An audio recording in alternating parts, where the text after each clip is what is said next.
11 के जनगणना के आंकड़े उठा करके आप महिलाओं की हिस्सेदारी सुनिश्चित करना चाहते हैं तो लोकसभा 2024 के चुनाव के दौरान आपने उन सीटों पे महिलाओं के आरक्षण को घोषित क्यों नहीं किया था कि सरकार आरक्षण देना ही नहीं चाहती है। वो आरक्षण जो कहीं ना कहीं लैंगिक बाध्यताओं को तोड़ता है और शायद इसीलिए उसमें परिसीमन और जनसंख्या जैसे सवालों को जोड़ करके लंबित कर। आभार माननीय अधिष्ठाता महोदय। लेकिन बड़े ही दुख के साथ ये जरूर कहूंगी कि विधानसभा सत्र का एक और दिन भारतीय जनता पार्टी के षड्यंत्र की भेंट चढ़ गया। 1986 में प्रथम बार महिला आरक्षण बिल सदन में प्रस्तुत किया गया और तब से लगभग 27 वर्षों के संघर्ष के बाद और सबसे ज्यादा दर्ज भारतीय जनता पार्टी के द्वारा किंतु परंतु के बावजूद समूचे विपक्ष के समर्थन के साथ 454 समर्थित वोट के साथ संविधान के 106 संशोधन के साथ ये महिला आरक्षण बिल सितंबर 2023 को पारित हुआ। लेकिन गौर करने वाली बात यह है कि जिस विपक्ष ने समर्थन देकर के इस महिला आरक्षण बिल को सितंबर 2023 में पारित किया, उसने इस बात की मांग को भी रखा कि इस महिला आरक्षण बिल में वंचित समाज की महिलाओं को, पिछड़ों को, दलितों को, आदिवासियों को, मुस्लिम समाज की महिलाओं को भी कोटा निर्धारित करके घोषित किया जाए। विपक्ष की इस मांग को भारतीय जनता पार्टी की सरकार ने सिरे से नकारते हुए अपनी नीयत और नीति का परिचय जरूर दे दिया। मैं ये जरूर कहना चाहूंगी कि उससे भी ज्यादा कड़वी सच्चाई ये है कि असल में भारतीय जनता पार्टी की सरकार आरक्षण देना ही नहीं चाहती है। वो आरक्षण जो कहीं ना कहीं लैंगिक बाध्यताओं को तोड़ता है और शायद इसीलिए उसमें परिसीमन और जनसंख्या जैसे सवालों को जोड़ करके लंबित करने का काम किया गया। लेकिन माननीय अधिष्ठाता महोदय, पता नहीं लगभग 30 महीने के अंतराल के बाद ऐसा क्या होता है कि भारतीय जनता पार्टी के प्रधान सेवक और भारतीय जनता पार्टी की केंद्र की सरकार 3 दिवसीय विशेष सत्र आहूत करती है। अपनी चिरपरिचित प्रवृत्ति के अनुरूप संविधान संशोधन 131 के प्रथम दिन की मध्य रात्रि को ही इस महिला आरक्षण बिल को आधिकारिक तौर पर अधिसूचित किया जाता है और उसी तारीख 16 अप्रैल 2026 से ये महिला आरक्षण बिल इस देश में लागू हो जाता है। यह सत्र भारतीय जनता पार्टी को बहुत बेहतर तरीके से पता था कि ये 3 दिवसीय का विशेष सत्र कहीं से भी महिला आरक्षण बिल से संबंधित नहीं है। अगर ये 3 दिवसीय सत्र कुछ था तो ये था संविधान के 131वें संशोधन परिसीमन के मुद्दे पर। अगर ये सत्र कुछ था तो ये सत्र था रिप्रेजेंटेशन ऑफ स्टेट्स के मुद्दे पर।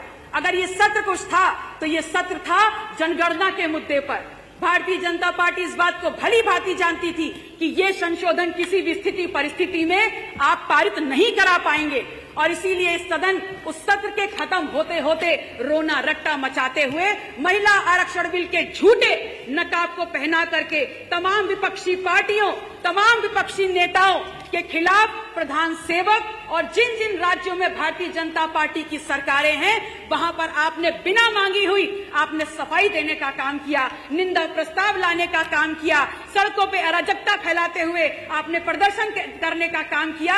यहाँ तक कि अनावश्यक आपने पुतला दहन का, आत्मघाती पुतला दहन के कार्यक्रम का आयोजन भी किया, जो कहीं ना कहीं आपकी चोर की दाढ़ी में तिनका होने का प्रखर सबूत प्रस्तुत करता है।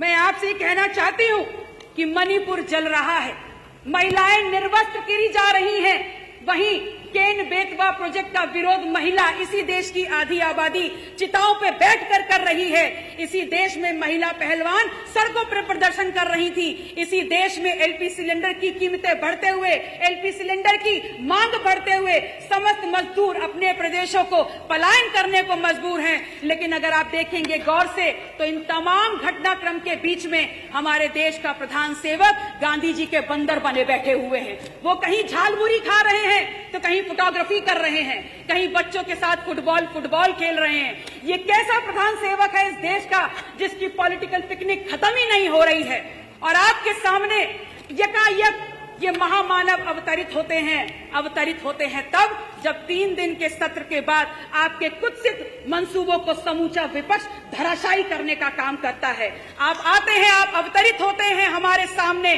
तमाम सरकारी प्लेटफॉर्म्स को यूज करके, जैसे दूरदर्शन, जैसे संसद टीवी, रोना रट्टा मचा देते हैं और क्या बोलते हैं, किस लिए आते हैं? इसलिए आते हैं because you wanted to build a political narrative and that too when just before when the elections of various states were going on in Indian country।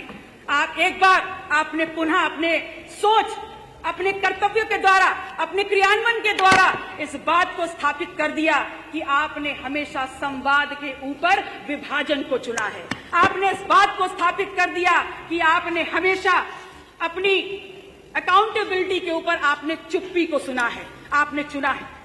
चलिए एक बार मान भी लेते हैं कि आप इस देश में जनसंख्या के आंकड़े, जनगणना के आंकड़ों को इस्तेमाल करते हुए परिसीमन करना चाहते हैं और महिलाओं की हिस्सेदारी देना चाहते हैं। तो फिर एक बात बताइए, 2021 का सेंसस आपने क्यों नहीं कराया? तब आपने बहाना कह करके 2021 के सेंसस को इसलिए टाल दिया कि कोविड का पैंडेमिक है। तो आपको थोड़ा सा याद दिला दूं कि इसी कोविड के पैंडेमिक के दौरान तमाम राजनीतिक मंच सजे थे। बिहार 2020 का असेंबली इलेक्शंस हुए थे, तमिलनाडु के इलेक्शंस हुए थे, वेस्ट बंगाल के इलेक्शंस हुए थे, असम पुडुचेरी के इलेक्शंस हुए थे, लेकिन उसमें तो आपने पैंडेमिक का बहाना नहीं बताया। वो इसलिए नहीं बताया क्योंकि कहीं ना कहीं आप अपनी राजनीतिक, आप अपनी पॉलिटिकल सुप्रीमेसी को बरकरार रखना चाहते थे। माननीय अध्यक्ष जी, मैं आपसे ये कहना चाहती हूं कि चलिए इस बात को भी छोड़ देते हैं और बात आती है इस बात पे कि आप 2011 के जनगणना के आंकड़े को उठा करके महिलाओं की हिस्सेदारी को सुनिश्चित करना चाहते हैं। तो सवाल तो जरूर उठता है कि अगर 2011 के जनगणना के आंकड़े उठा करके आप महिलाओं की हिस्सेदारी सुनिश्चित करना चाहते हैं तो लोकसभा 2024 के चुनाव के दौरान आपने उन सीटों पे महिलाओं के आरक्षण को घोषित क्यों नहीं किया था? इस बात को आपको जवाब जरूर देना होगा। और आज फिर क्यों इस प्रधान सेवक की सरकार इस बात पर, जनसंख्या के आंकड़े, जनगणना के आंकड़े निकले बगैर इस बात पर अड़ी हुई है कि आपको परिसीमन करना है? वो प्रधान सेवक, वो भारतीय जनता पार्टी की सरकार जो रातों रात इस देश में धारा 370 लागू करती है, वो भारतीय जनता पार्टी की सरकार जो रातों रात नोटबंदी लाती है, वो भारतीय जनता पार्टी की सरकार जो रातों रात लॉकडाउन लाती है, वो भारतीय जनता पार्टी की सरकार जो रातों रात जीएसटी लाती है, वो भारतीय जनता पार्टी की सरकार जो रातों रात 10% ईडब्ल्यूएस लाती है, वो भारतीय जनता पार्टी की सरकार जो रातों रात यूजीसी इक्विटी रेगुलेशन 2026 को सुप्रीम कोर्ट के षड्यंत्र फंसाने का काम करती है। वो इस देश की जनता के सामने रो रो कर कहती है कि हम असहाय हो गए। कंक्लूड करने की कोशिश करें, 8 मिनट होने वाला है। 2024 लोकसभा में 33% आरक्षण देते तो 181 सीटें महिलाओं को मिलती और पुरुषों से भरी भारतीय जनता पार्टी की राजनीति विद्रोही हो जाती। तो ऐसे में आपने महिला आरक्षण को किनारे रखते हुए पुरुषों के अनडिक्लेयर्ड 8 मिनट हो गए, अक्षुण्ण रखा, इंटैक्ट रखा। 2024 में लोकसभा में ही अगर आपको 400 पार के नारे वाला आपका जो रथ था वो 240 पर सिमट गया और 2029 में आपके इन्हीं आंकड़ों की पुनरावृत्ति। धन्यवाद पल्लवी पटेल जी आपका। माननीय मंत्री श्रीमती रजनी तिवारी जी, पॉलिटिकल रिजर्वेशन सुनिश्चित करने, माननीय मंत्री श्रीमती रजनी तिवारी जी, करते हुए आपने इस देश की करेंसी की, पल्लवी पटेल जी बहुत बहुत धन्यवाद आपको।